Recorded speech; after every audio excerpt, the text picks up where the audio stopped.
कि पाकिस्तान यूएस और ईरान के बीच चल रही वॉर को रुकवा रहा है और इस पर इंडिया और अमेरिका का क्या सोचना है। एस जयशंकर और मार्को रूबियो की हाल ही में हुई मीटिंग से एक बहुत बड़ा जियोपॉलिटिकल स्टेटमेंट सामने निकल के आया and that clears a lot of things for us. हम सब जानते हैं कि यूएस ईरान कॉन्फ्लिक्ट को एंड करने के लिए इस्लामाबाद में face to face peace talks host हो रहे हैं। जब US secretary of state Marco Rubio से पूछा गया कि क्या यूएस अब पाकिस्तान के क्लोज जा रहा है, तो उन्होंने साफ साफ शब्दों में कह दिया कि यूएस हमेशा अलग अलग देश के साथ टैक्टिकल लेवल पर काम करता है। पर उन्होंने एक और बड़ा अश्योरेंस इंडिया के लिए दिया है कि यूएस के रिलेशंस किसी भी कंट्री के साथ इंडिया के एक्सपेंस पर नहीं बढ़ेंगे। मार्को रूबियो ने कहा कि अमेरिका और पाकिस्तान का रिलेशन बस टैक्टिकल है, जबकि इंडिया और यूएस का रिलेशन एक स्ट्रेटेजिक अलायंस है।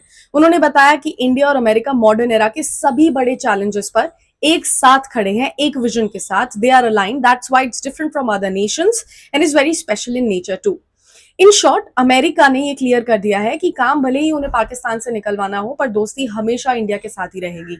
एक और बड़ी चीज, interestingly according to Marco Rubio, terrorism should be eradicated from everywhere in the world including Pakistan, but in that case mister Rubio, who will purchase your weapons to create unrest here in India? This is ironic because I don't think you are unknown to the fact that their land is solely being used to spread terrorism, harbor it, nurture them, and that too with US's help.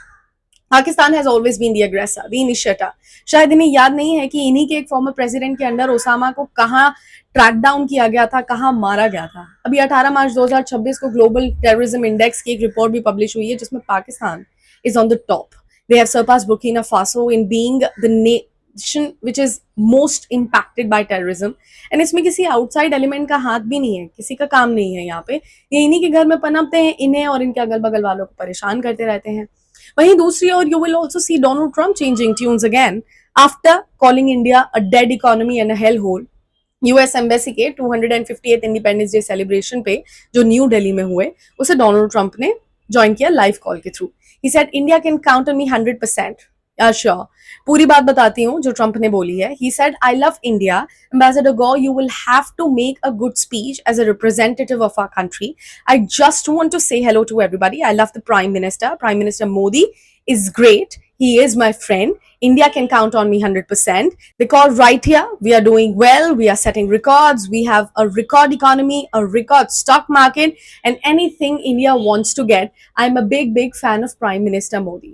You remember him also congratulating Prime Minister Modi for his victory in Bengal very recently?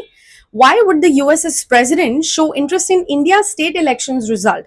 Why did Marco Rubio visit Kolkata first? Something big is cooking, I think, but I just cannot put my finger at it.